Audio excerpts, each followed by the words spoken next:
Hello കൂട്ടുകാരെ, ഇന്ന് ഞാൻ എൻ്റെ ഈ അടുക്കളയിൽ നിന്നിട്ടുള്ള കുക്കിങ്ങാണ്.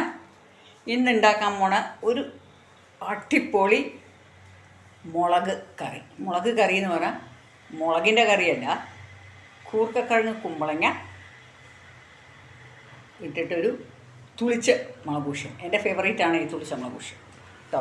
അപ്പോൾ അതെങ്ങനെ ഉണ്ടാക്കണമെന്ന് കാണിക്കാം. കണ്ടോ, വൃത്തിയായിട്ട് കൂർക്കക്കിഴങ്ങ് കഴുകിയിട്ടുണ്ട്. പിന്നെ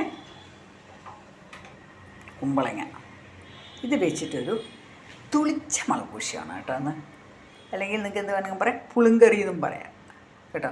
ഇതിൽ തക്കാളിയാണ് പുളിപ്പിന് വേണ്ടി ചേർക്കണം, കൂടുതലായിട്ട് പുളിയൊന്നും ആഡ് ചെയ്യണില്ല കേട്ടോ. അപ്പോൾ ഇതൊന്ന് മുറിക്കട്ടെ. ചട്ടിയിലാണ് ഇത് പ്രിപ്പയർ ചെയ്യണം. ഈ ചട്ടിയിൽ കുറച്ച് വെള്ളം വെച്ചിട്ടുണ്ട് ഞാൻ. എന്നിട്ട് കുമ്പളങ്ങ, കൂർക്കക്കിഴങ്ങ് ഇത് ഞാൻ നേരത്തെ കാണിച്ചു, രണ്ടും ചെറുതായി മുറിച്ചിട്ടുണ്ട്.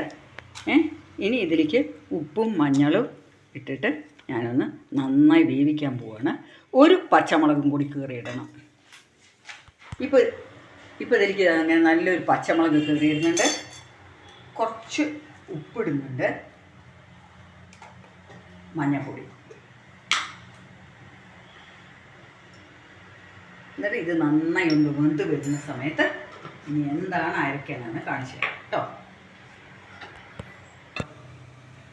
ഇപ്പോൾ ഞാൻ ഒരു അരപ്പുണ്ടാക്കാൻ പോകണം. അരയ്ക്കാൻ ഈ കറിയിലേക്ക് ചേർക്കാൻ ഒരു 4 മുളക്, ചുവന്ന മുളക്. നിങ്ങൾക്ക് മുളക് പൊടി ഇട്ടിട്ട് അരയ്ക്കാവാണെങ്കിൽ ഒരു 4-5 ചെറിയ ഉള്ളി. ഞാൻ അതിനെ രണ്ടാക്കിയിട്ട് അങ്ങനത്തെ ഒരു 5 എണ്ണം എടുത്തിട്ടുണ്ട്. ഈ വെളുത്തുള്ളിയുടെ അരി വളരെ വലുതായതുകൊണ്ട് ഞാനിത് ഒന്നാണ് എടുത്തിരിക്കണം. നിങ്ങൾക്കൊരു 3 എണ്ണമൊക്കെ വയ്ക്കാം. ചെറിയതാണ്. ഇത് നാടനല്ല കേട്ടോ. എന്നിട്ട് ഒരു തക്കാളി ഇത് വെച്ചിട്ട് ഞാനൊന്ന് അരയ്ക്കാൻ പോവുകയാണ്. നന്നായി അരയ്ക്കുക മിക്സിയിൽ കേട്ടോ. ഇതാണ് ഈ കറിയുടെ ടേസ്റ്റ്.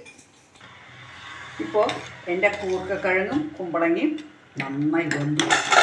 നിങ്ങൾക്ക് ഇതിൽ വേണമെങ്കിൽ വഴുതനങ്ങ ചേർക്കാം കേട്ടോ. ചെറിയൊരു ടേസ്റ്റ് ഉണ്ടാവും. പക്ഷേ ഇതിൽ വഴുതനങ്ങയില്ല, എൻ്റെ കയ്യിൽ ഇല്ലാത്തതുകൊണ്ട് ഞാനിത് ഇത് നല്ലൊരു ടേസ്റ്റാണ്. ഈ കൂർക്കക്കിഴങ്ങിന് നല്ലൊരു മണമാണല്ലോ. അപ്പോൾ ഇതിപ്പോൾ വെന്ത അവസ്ഥയ്ക്ക് ഞാൻ എൻ്റെ ഈ അരച്ചത്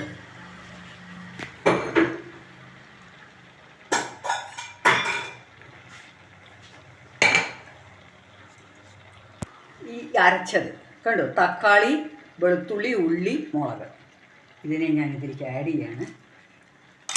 ഈ കറിയുടെ ഒരു ടേസ്റ്റ് ഈ തേങ്ങ ചേർക്കാത്ത കറിയാണ്. ഇതിങ്ങനെയൊന്ന് ഉണ്ടാക്കി നോക്കൂ. ഇതിനെയാണ് തുളിച്ച മുളകൂഷ്യം എന്ന് പറയുന്നത് കേട്ടോ. ഇനി ഇതൊന്ന് ചെറുതായിട്ടൊന്ന് തിളക്കട്ടെ. ഇത് മുഴുവനും അങ്ങോട്ട് ഞാൻ ഒഴിച്ചിട്ടില്ല. ഈ തക്കാളി ചേർക്കുമ്പോൾ എന്താ പറയുക, നിങ്ങൾക്ക് തക്കാളി ഇതിലേക്ക് മുറിച്ചിടാം, പക്ഷേ ഈ ടേസ്റ്റ് വരും. ചെറിയൊരു പുളിപ്പുണ്ട്.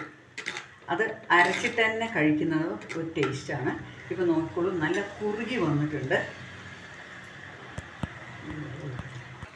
ഇപ്പോൾ എൻ്റെ ഈ കറി നന്നായി തിളച്ചു. ഞാൻ ചട്ടിയിലൊക്കെ വെക്കുമ്പോണ്ടല്ലോ നല്ലൊരു ടേസ്റ്റാണ്. കണ്ടോ, ഞാനിപ്പോൾ ഇത് ഓഫ് ചെയ്തു. എന്നിട്ട് ഇതിലേക്ക് എന്താ ചെയ്യാൻ പോകുന്നത്, നല്ല ഒരു കൊത്ത് കറിവേപ്പില ഇങ്ങനെ കശക്കിയിട്ട് ഇങ്ങനെ ഇട്ടിട്ട് ഉടനെ അടച്ച് വയ്ക്കാൻ പോവാണ്. ഇനി ഇതിലേക്ക് വെളിച്ചെണ്ണയിലും ചെറിയ വറുത്തിട്ട് ഇപ്പോൾ ഞാനിതിലേക്ക് ഒരു ചെറിയ കടുക് പൊട്ടിക്കുക. സീസണിൽ വെളിച്ചെണ്ണയിൽ ചെയ്യുന്നതായിരിക്കും നല്ലത്. ഒരു 2 ടീസ്പൂൺ ഒഴിച്ചിട്ടുണ്ട് കേട്ടോ. ഈ കറിക്കൊക്കെ ഇങ്ങനെ ഇടുമ്പോൾ കുറച്ചൊരു എരിവ് വേണം കേട്ടോ. അതുകൊണ്ടാണ് ഞാൻ മുളക് പൊടിയും ഇട്ടിരിക്കണേ. ഇനിയിപ്പോൾ ഞാനിതിലേക്ക് കുറച്ച് കടുക് ഇട്ടു.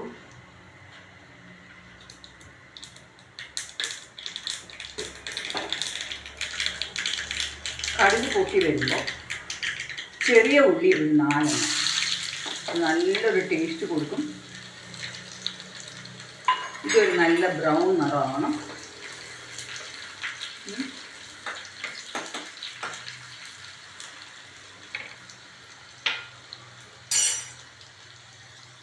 ഉള്ളി നല്ല ബ്രൗൺ നിറമാണ്. അപ്പോൾ ഞാനതിനെ ഓഫ് ചെയ്തിട്ട്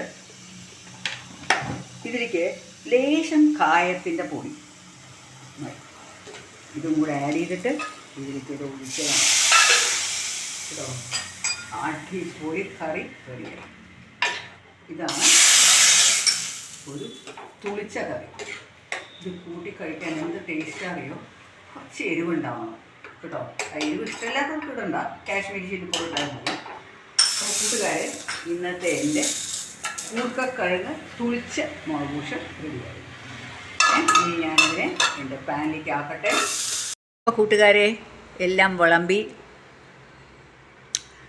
നമ്മുടെ കൂർക്കക്കിഴങ്ങ് മുളകൂശം, തുളിച്ച മുളകൂശം റെഡിയായി. അപ്പോൾ ഇനി എല്ലാവരും ഉരുളാൻ വന്നോളൂ, ഉണ്ണാൻ വന്നോളൂ. അടുത്തൊരു വീഡിയോ ആയിട്ട് കാണാം. ബൈ.